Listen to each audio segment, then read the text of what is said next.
writer and poet.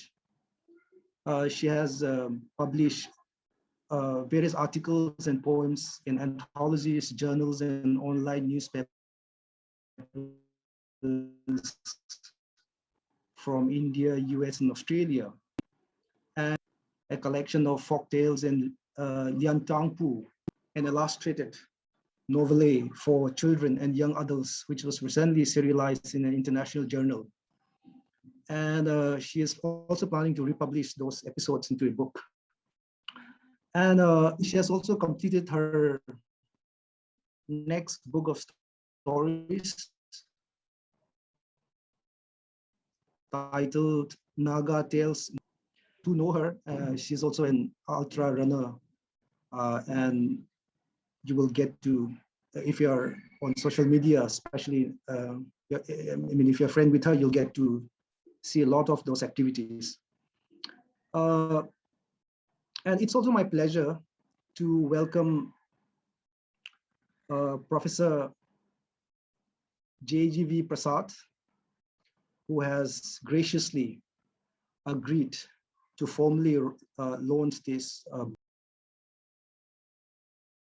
book. Professor Prasad is a former professor of English at the Jawaharlal Nehru University. And he's also a poet, novelist, and translator. And his teaching and research have focused on Indian English literature, modern drama, and translations.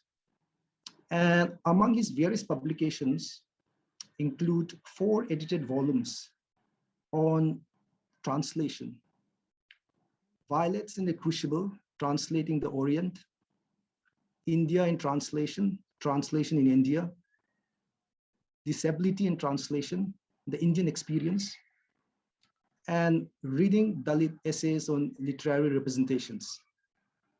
And he also recently published his book of poems called This World of Mine. And in fact, it's a special occasion for us at NSA to have Professor Prasad in the midst, because he was the PhD supervisor of Dr. Achingliu at JNU.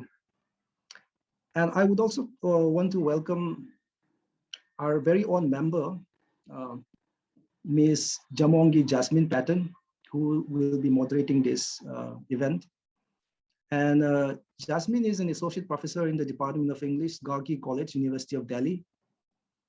And her area of interest ranged from oral literature and history, folklore studies, translation, gender studies, cultural studies, women autobiographies, Indian writings in English, classical literature, and academic writing.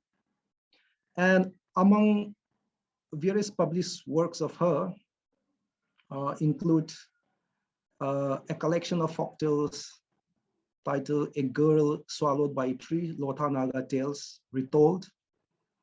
And she has also published a book titled A Handbook for Academic Writing and Composition by Pinnacle Learning.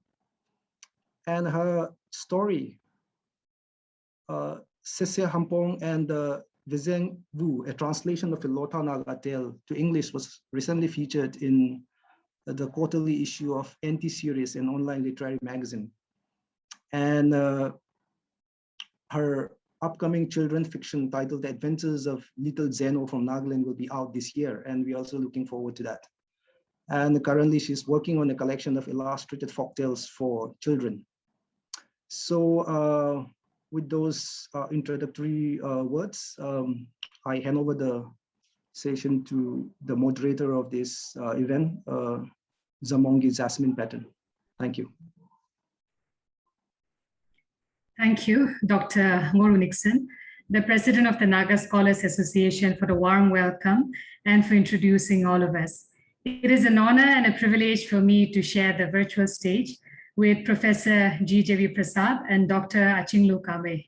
Our special guest, Professor Prasad, as introduced by Nixon, is a very well-known academician. especially in the Indian literary scene. He has written a lot of works which are, which are popularly, talked about within, our discipline. But besides that, Professor Prasad is also a very well-known and beloved educator. I haven't been fortunate to know him up close, but since we come from the same literary discipline, he's not a new name for me. In fact, every other friend of mine who has walked through the gates of JNU have always had high praises for him as an excellent teacher, guide, and mentor. In fact, some of Professor Prasad's former students have even mentioned how he has been a very enabling and nurturing force in their lives, almost like an elder. From where I come, and many of us as well, the guiding force of an elder is something very revered and earned.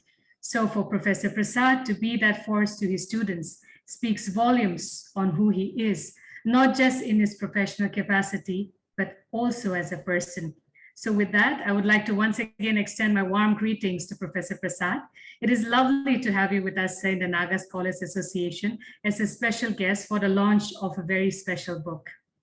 This now brings me to the author whose book release is the reason that we are gathered here for this virtual event today, Dr. Achingliu Kamei.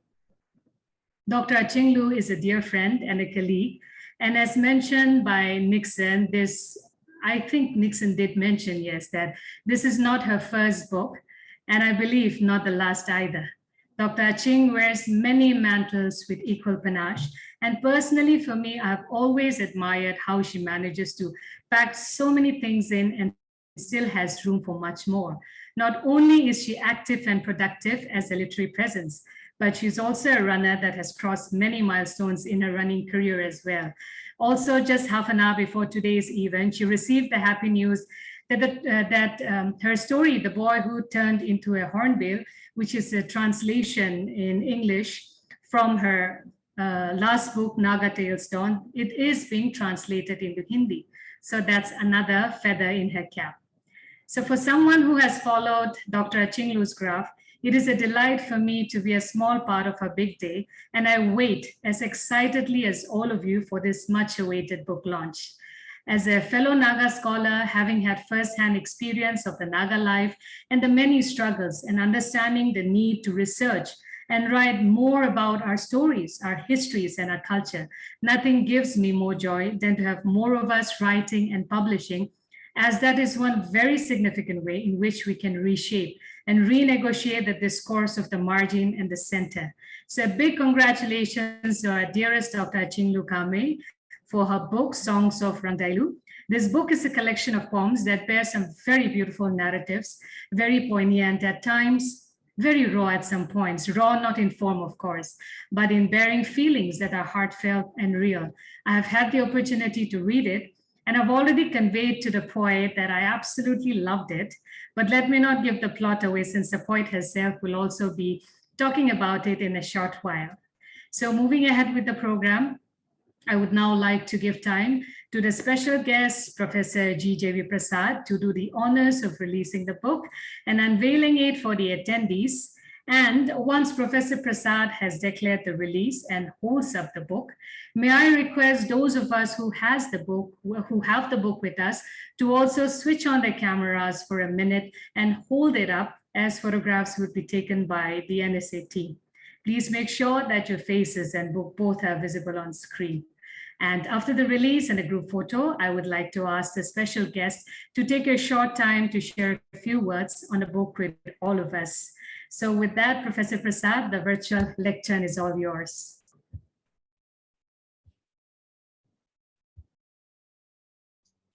Thank you. Before I release the book, let me quickly thank NSA for giving me this opportunity. I'm honored, as I told Dr. Achingliu Kamei, it's a great honor to be releasing a book. She was a student, but a friend even then, and a great friend, and somebody I actually am inspired by.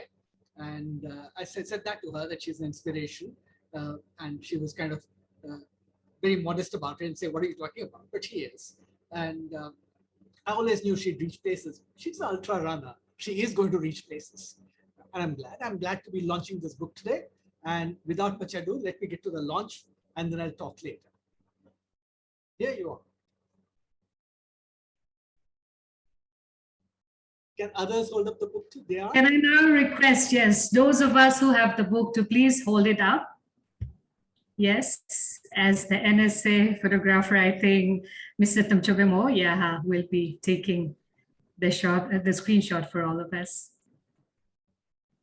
Are you done? Yes. Thank you very much. Yes. All right. Thank you. Yes, you may put down your books. Thank you. As I was saying, Kamei and Achingliu Kamei is an inspiration. She's done so many things in her life. She was always someone I enjoyed talking to, enjoyed discussing her work with. And she's a folklorist. She's a good literary critic, a literary scholar. But she's also a folklorist, a short story writer, a poet, and somebody who also devotes attention to writing for children, which is fantastic. And she's a runner. She runs regularly. And those ultra runs will take everything out of you, I should think.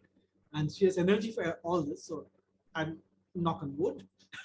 So I hope she carries on. And I'm looking forward already to her other books. It's a lovely book. I know she will talk about it, and I should not talk too much about it. But this Songs of Raengdailu is in two parts. And let me just simply say that she may not say this, but to me, the whole book of poems, the whole collection, is political poetry at its best. Historian says the first one is about nature, first book is of nature, second book is feminist and political. It's feminist and political throughout. As historian then, when she carries on the forward, she actually points out and she realizes she just talks about the place of women in society, even in the first book, and even in the very first poem of the book. So the historian talks about the second book. So this is a book which hits hard at you. Jasmine said at times it's raw. By that she meant, oh my God, it packs a punch. That's what she meant. Because I think of myself as a political poet, and I've been very often told that yes, I must be a political poet because my poetry really doesn't have form, I'm not poetic enough, etc. With Achingliu, you know how you can write political poetry with such lyricism, with such grace, and it hits you hard, and you appreciate the poem at the same time for both its form, the way it's written, the way it sounds when you read it out, and what it says. So this is, as I said, a collection that must be read by, I didn't say this, but it's a political poetry collection which should be read by everyone, as poets to be, enjoyed, to be read, treasured, thought about, reread, but also for what it tells you, what she wants to tell you, what she wants to make you think about. And when one says political poetry, very often, especially for somebody from Nagaland, somebody from the states of the Northeast, people immediately think of political poetry of a certain kind, She expands the boundaries of political poetry because when she's very aware of what Nagaland has gone through. It's part of her psyche, it's part of who she is, and who Nagas are, and it's present throughout her poetry. The awareness of what's happened there and what's happening, and a sense of forgiveness, sense of going on, which is, I always think as part of the grace that people show in the Northeast, the willingness to take a step forward, to forgive, to go on, which is huge. And she has that. And I'm not. If you think I'm saying this because I know her well, I'm speaking from her poetry here. I know her well. That's different. But from her poetry, anybody people who don't know her can see this in her poetry. But yet she will not forget. Yet she will remember. Yet she will write about all that's happened and the lessons it holds for us. And within that, she's willing to engage with and talk about issues which are particularly Naga, pertaining to her people only. In terms, of course, we can take it out and say it's about us also. We are also like that. Different parts of our communities can say we are also like that, which is true. but the patriarchy, the role of patriarchy, the space for women, what women go through is there throughout her poems. And sometimes it's straightforward, I will speak for you kind of poetry, that I will speak for the woman who cannot, and I will tell you the stories they can't. Plus, of course, as I said, simply talking about in reference, in passing, about how the role that women play and what is expected of them, what is open out to them, and what they have to fight for. So this is poetry at its best, because as I said, when you read aloud, the poems just work brilliantly. And that's a test of good poetry anyway, that if read aloud, how does it work? How does it work? Even her prose poems that she has are prose poems, because when you read them, they have a rhythm, right? And they work as poems, even as you read them as prose. So she does this. I realize now that I have been talking for years and years and years to a wonderful poet without realizing how wonderful a poet she was. And I'm glad that this book came into my hands, that she wrote it, she published it, and I'm reading it, and that I read, that I realized what a wonderful poet I'm friends with. I must say something about the production as well. I can't launch a book and not talk about production values. It's lovely paper, lovely printing. That's one thing. Lovely overall appearance of the book. And what a cover! What a cover! Beautiful cover design and illustration. This is a book that you'd like to have on your shelves, that you like to pick up and read whenever you feel like. Every now and then, I would think. So I must congratulate Achingliu Kamei for the poems, for the poetry, but I must also appreciate the work of the publisher, Authors Press, I think it is, yes, Authors Press, for such a wonderful production. And get this book if you don't have it. The Nagas should, of course, buy it, because it's your life, as I say, but others should buy it because it's our life in these pages. It's us which she's talking about. If it hits me hard as a man, it hits me hard as a man. If it hits me hard as an Indian, it hits me hard as an Indian. If it hits me hard as a mainlander, so be it. So be it, right? I take it, I bow my head, I say sorry. She's willing to carry on, I'm willing to carry on, right? And let's find ways to live together, to find peace, find calm in the lovely landscape of our country, in the lap of all that the country can give us. And that's there in this book about Nagaland. We can talk about each state in this way. And as she tells her advice to a small plant is to go deep, to root yourself. And then you can go up straight and nothing can ever topple you. Yes, that's what we all must do. And as we do that, as we grow our roots deep, go up the sky, our branches should also mingle, touch each other. We are one forest, if you want. We are one part of nature. We are one planet. We're not just one country. That's nationalism. We are one country, all right, but we are one planet. Finally, we are all people. We are one species among many species, and all other species are lessons for us. And that is what Achingliu Kamei's poetry is finally about. Finally about. Let's live together. She has warnings for fellow Nagas or Naga students getting lost in the metropolis. She has poems about that as well. She has poems about tradition, how terrible tradition can be. She also has poems about how nourishing traditions can be. So this is both. I mean, we have to engage, we have to be critical about our own traditions, and we have to know how to make the best of it. And this is the book. I must stop here because I want to listen to her myself, and I'm sure you all do. So this is the book all of you must have in your hands as soon as possible. Go buy it. Thank you.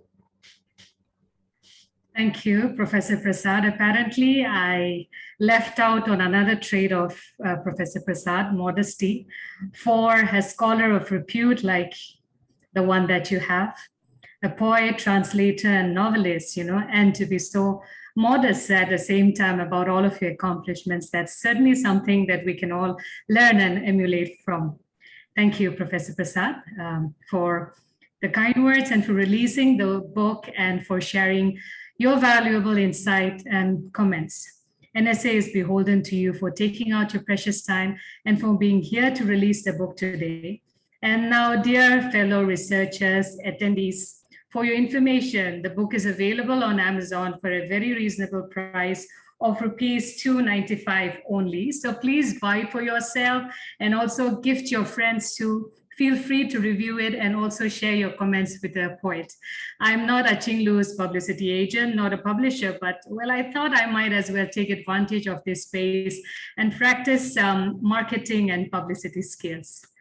Now that everyone has seen the book and heard about it, I'm sure all of us are curious to know more straight out of the poet's mouth. So now I would like to give the time to Dr. Achingliu Kamei for the author's speech, which will be followed by a reading from the book.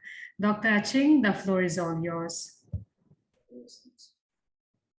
Thank you so much. Thank you, Nixon, for the kind introduction. And Jasmine, thank you for introducing.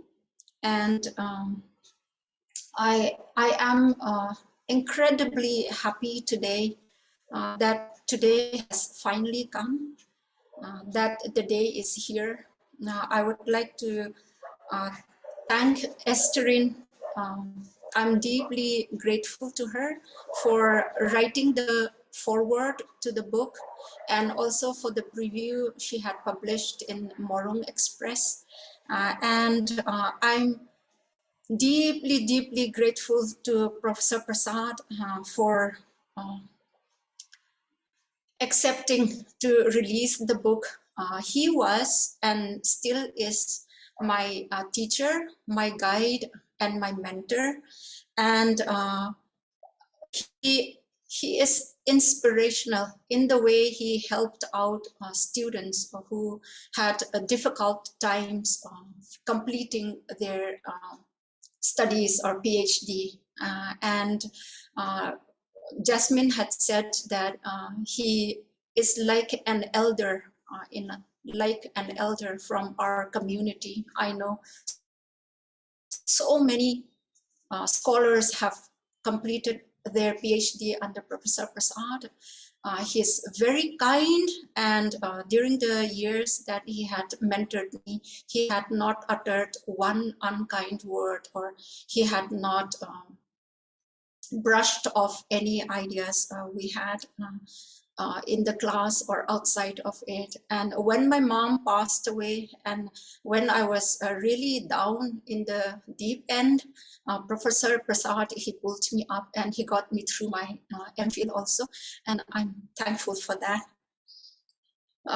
My heart is brimming over with thankfulness. And I also thank the Author Press for taking up this work and publishing it. I thank the Naga Scholars Association, the organizers, for doing all they can and more to make this a very special program for me. Thank you so much. You had gone out of your way to organize this. And I also thank Penmi Rungsung. She's also here, who did the cover design of the book. And she was so patient while we were going through it. All the minute changes that I requested her to do, she did it willingly and patiently. And I also must thank Shivani Gulabi for the beautiful, beautiful illustration she had done for the book. Thank you. Their details are there in the book should you want to get in touch with them. And also I thank my husband and my daughter who patiently listened to me multiple times, my home also, who helped in the editing work. And I also thank all my friends, some of my friends and colleagues who had listened to my poems, read my poems, and given constructive feedbacks. And the music video that was tried to be played in the beginning. That was the story of the boy who turned into a hornbill.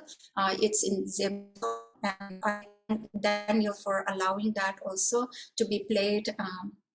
And also I would like to thank my friend Darkat Rungsung also, whose passion in gardening had inspired me to write one poem that's there in the collection.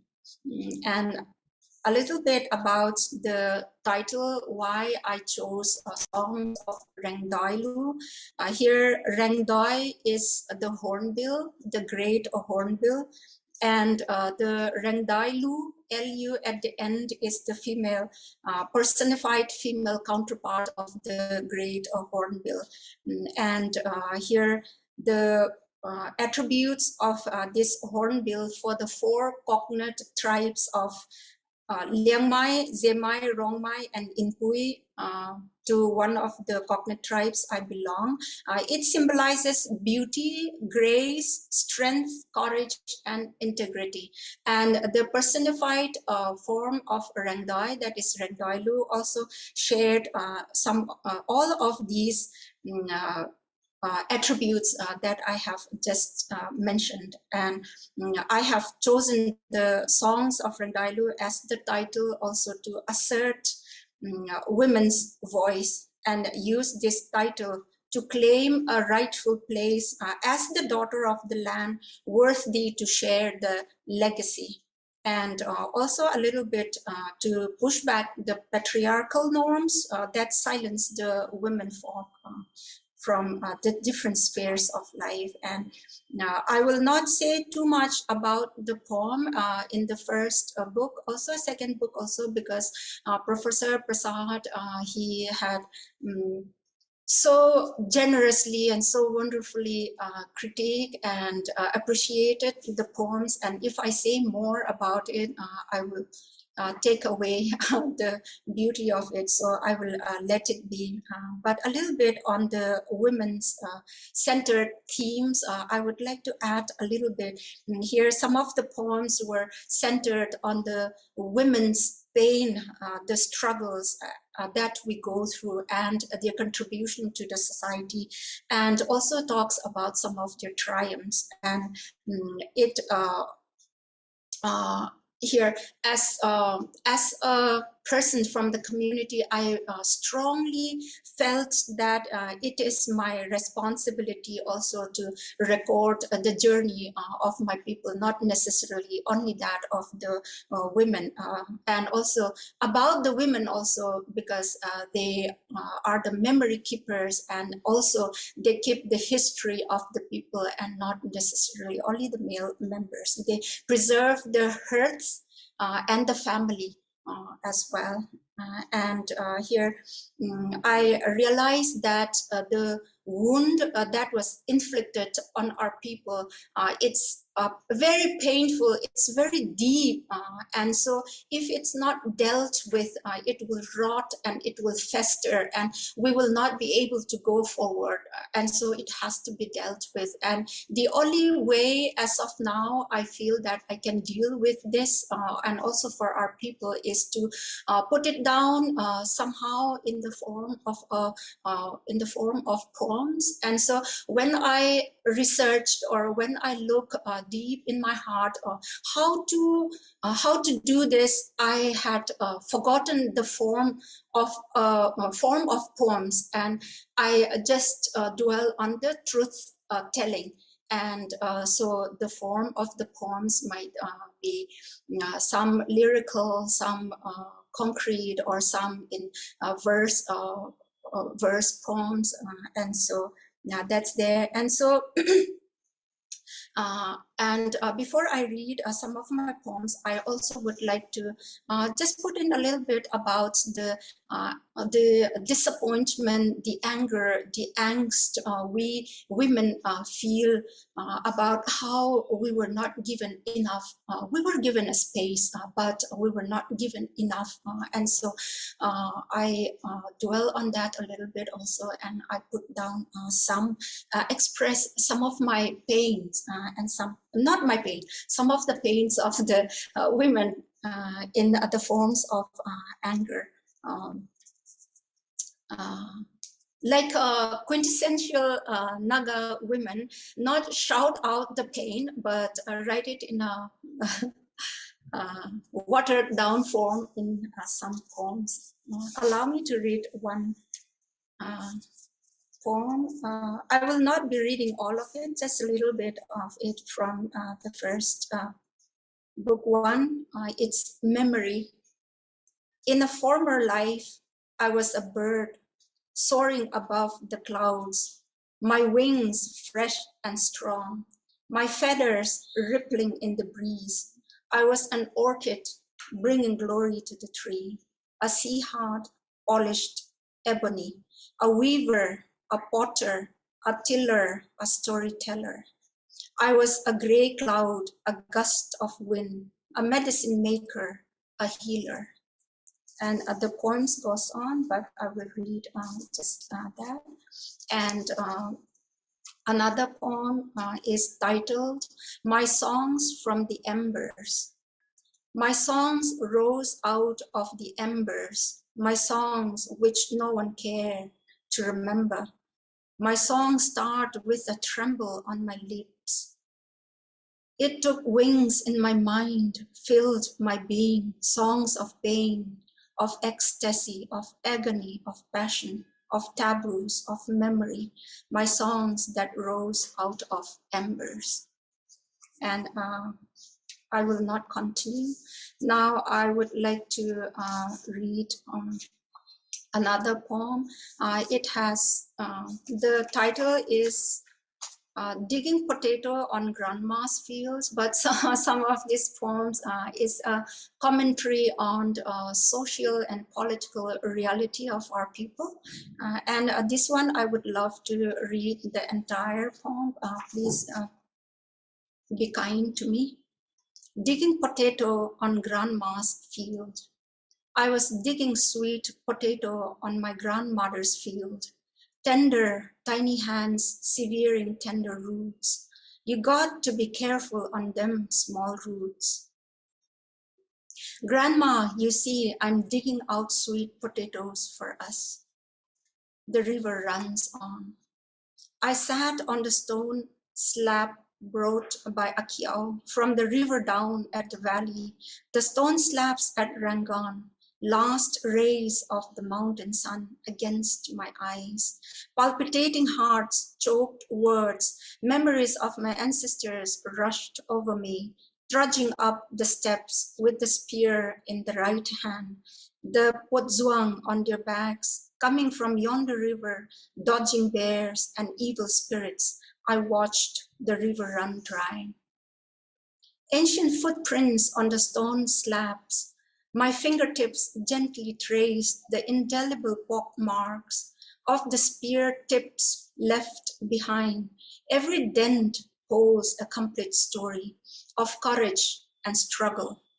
My last rays of the sun in an urgency reminded me. My ancestors lived their words. They died keeping it. Now, people disagreeing on everything with everyone.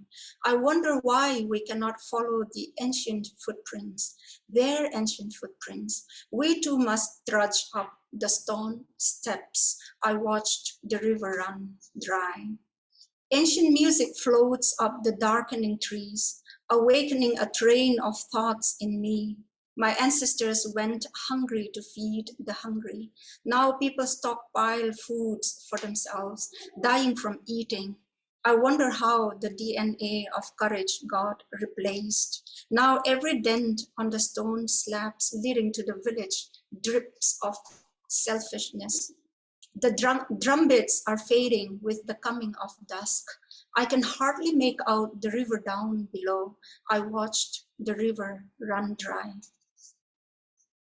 That's enough potatoes for us, grandmother lovingly said.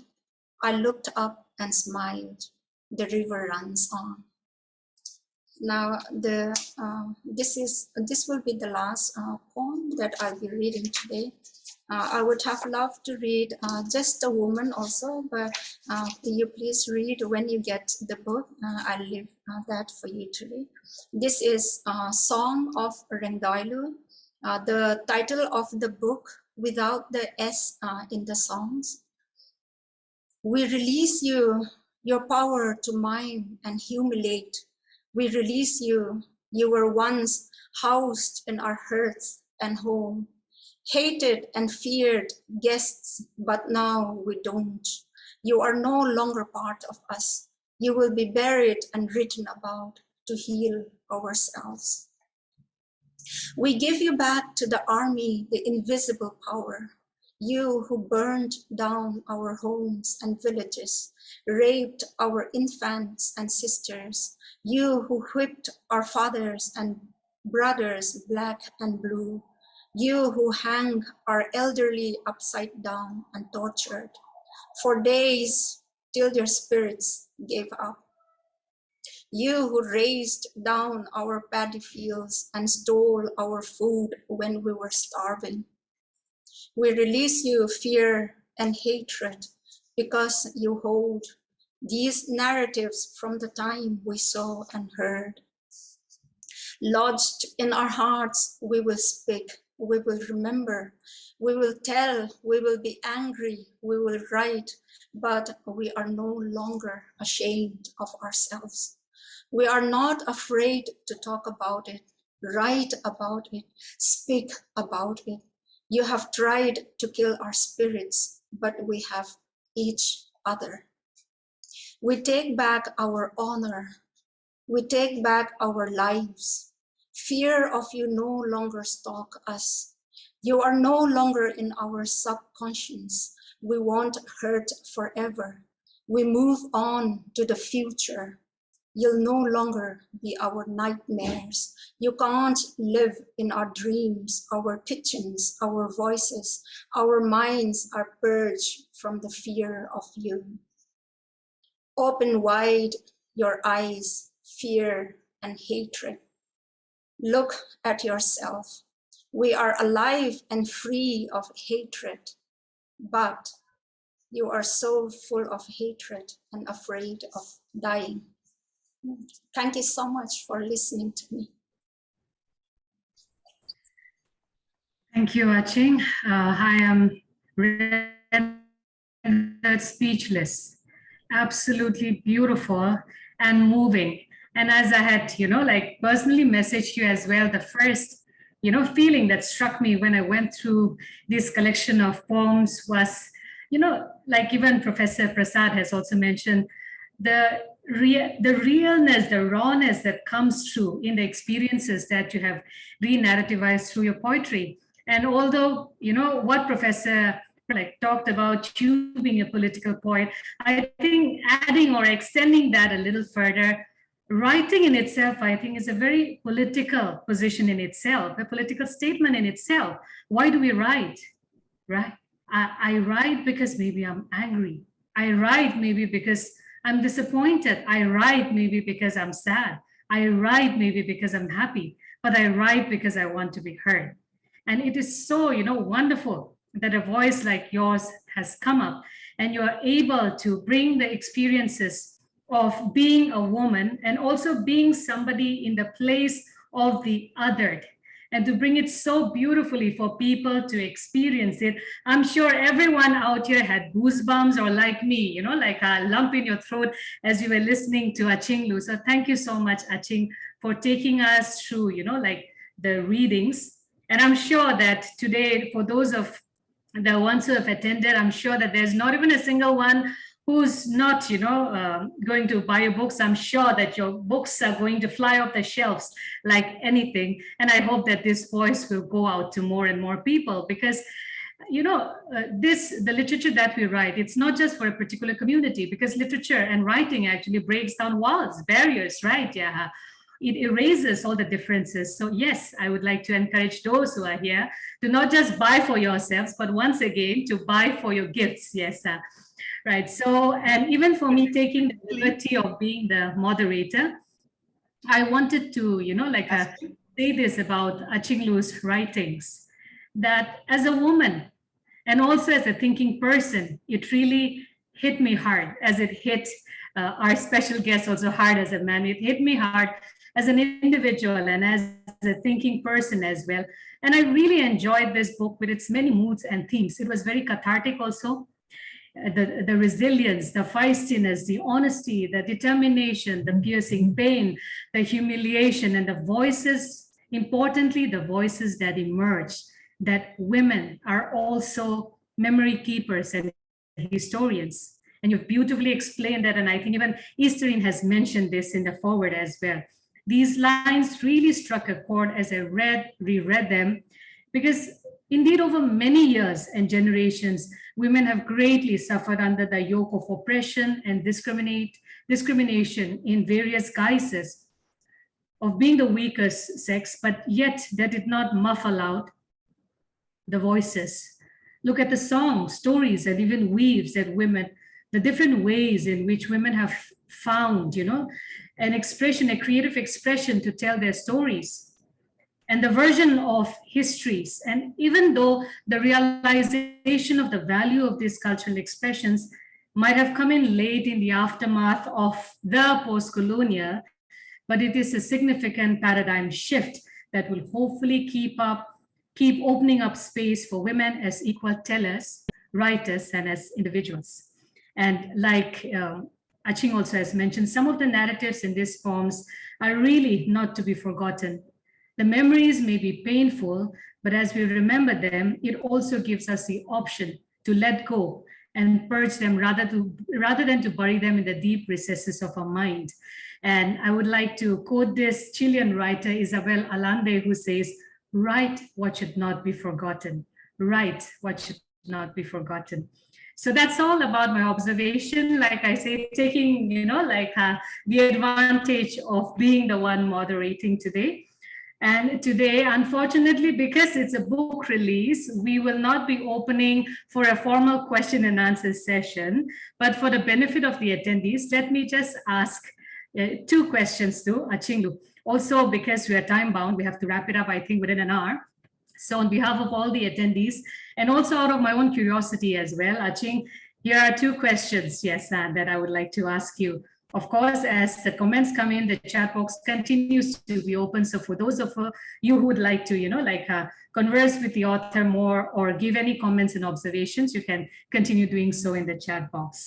So yes, Dr. Achingliu, normally in the context of a social readings of people and relationships, we're always wary about not judging a book by its cover.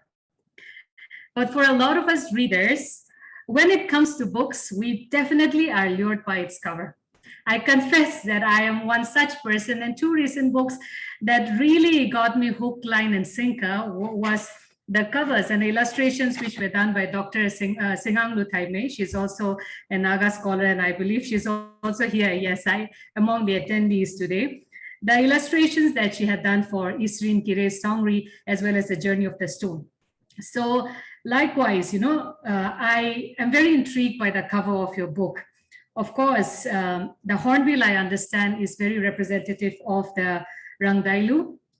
And, the fact that the bird, the hornbill or the Raengdailu or the Raengdai, these are images which are very reminiscent of home for, many of us Nagas and for those of us in the Northeast. So definitely that is something that struck me, but I was also very, very picked by the purplish, bluish, purplish flowers, which are on your cover. And usually every cover does have a story. So can you, maybe tell us a little bit more about the cover? So, that's my first question. And maybe after you respond to that, I will, ask the next one.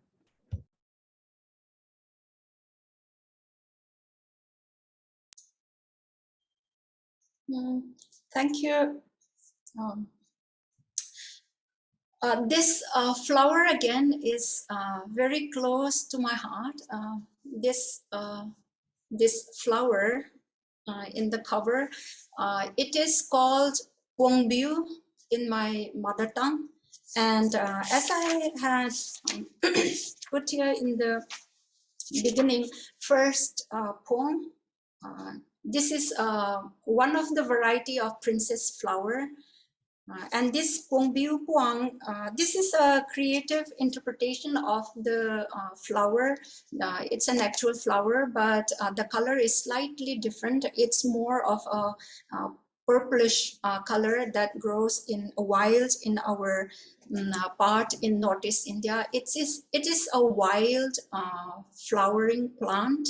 And in the olden days, here, women folk, when they come back from the fields, very famished and hungry, they pluck off a stem and peel off the bark, and then they chew on it to get at the juice to stave off their pangs of hunger. Because men in the olden days, they are stronger, they work harder, supposedly, and they eat more of the lunch that's carried from home, and the women, they eat less, and so they are hungrier. So this flower is a companion to the women, and they stood by them, and the women, when they chew on the stem of this flower, they were able to survive this. And so here in the olden days, old mothers, grandmothers, aunties, they will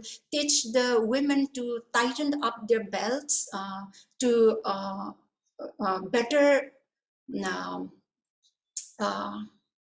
for the hunger pangs not to break them down. And so they tightened their belt instead of giving more food, you know. So here I picked on this flower because it's something very small, not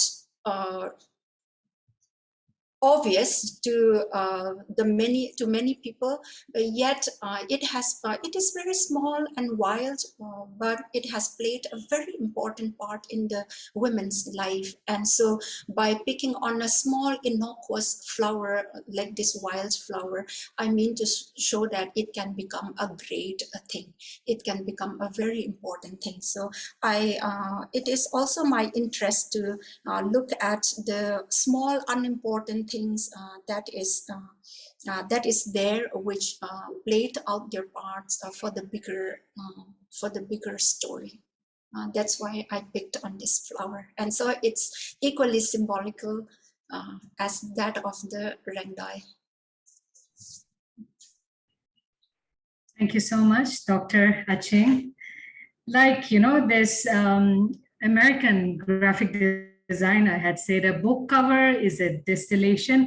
It is a haiku of the story, and you being a haiku poet, I think you beautifully, you know, illustrated how the cover in itself can also have layers of symbolism. So thank you for sharing that with all of us. Okay, so the last question. Stories, as we know, it plays a very symbolic role in the preservation of our identity, our values, our language, our art forms, and our cultural heritage as well. And I see how even in this collection of poems, you have narrated and retrieved so many stories of the past, some even quasi or completely historical. It really must have been a daunting task, I'm sure, emotional even, not, you know, like I'm sure, but it was, yes, emotional, as it has touched those of us also who have been reading and, you know, listening to you. So my question is, would you call this journey of your revisitation, you know, back to your roots and identity, this whole journey, this whole thing as a journey back to the roots and maybe a literary pilgrimage of sorts? And, you know, can you tell us, how was this experience for you? Just, you know, take us briefly through the journey of the writing of this stories.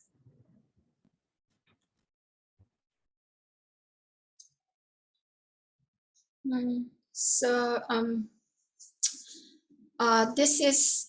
this collection of poems for me is the, if I may use the term raison d'etre, the most important purpose for me in this season of my life. And so I never dreamt that one day I'd be able to have a space that's big enough for me to articulate what's there in myself, but I'm able to do that in a very little way. And so apart from the here we come from a tradition of great storytellers, and there's some gap in between, and we all know what happened in our land to our people for that gap to be there, and so to be picking up the thread again and to continue to tell the stories, that's really important. And so I thought that it will be a good thing to tell about our people, our lived experiences, and put it in the form of poems. So that's I know time also is running out, and that's a little bit of my journey and the purpose of my writing. And I'll be, I'm so sorry we are not able to answer if there are any questions, but I'll always be happy to email or WhatsApp or in future do conversations or book discussions. So that's a little bit of what I feel. And so here I feel very empowered, not me, the personas in the poems, they feel very empowered, and they feel very happy that the spirits of the ancestors, their stories were picked up again, and it's put in a different format to be relevant for the contemporary young people, especially, and for them to be interested to go back to our roots and to reconnect with them. So thank you so much. Thank you so much, Dr. Aching, for answering the questions and for taking us through the journey of the writing of your book, and also sharing some of your stories and narratives with us. I may be repeating myself again, but really this, entire evening and the time that we have, spent listening to you, it is something that really connected with each of us. This speech that you gave as the author was personal, was meaningful, and very poignant. And I'm sure that this book will find resonance in many readers as well. I wish you and your book success and look forward to many more readings from your pen. And also, yes, lastly, I would like to thank Professor Prasad once again for availing your time and for joining us. And now I would like to hand over the time to Pavini Vehmai, who is the Executive Secretary of the Naga Scholars Association, for the vote of thanks. On behalf of NSA executive team, I take this time to extend the vote of thanks formally. So first of all, I want to thank Professor G.J.V. Prasad for availing your time for us. We are indeed honored to have you with us this day. So we're familiar with your works in literature, but it's such a privilege to see and hear you in person. So we look forward, even in the days to come, to have more sessions with you, even under NSA.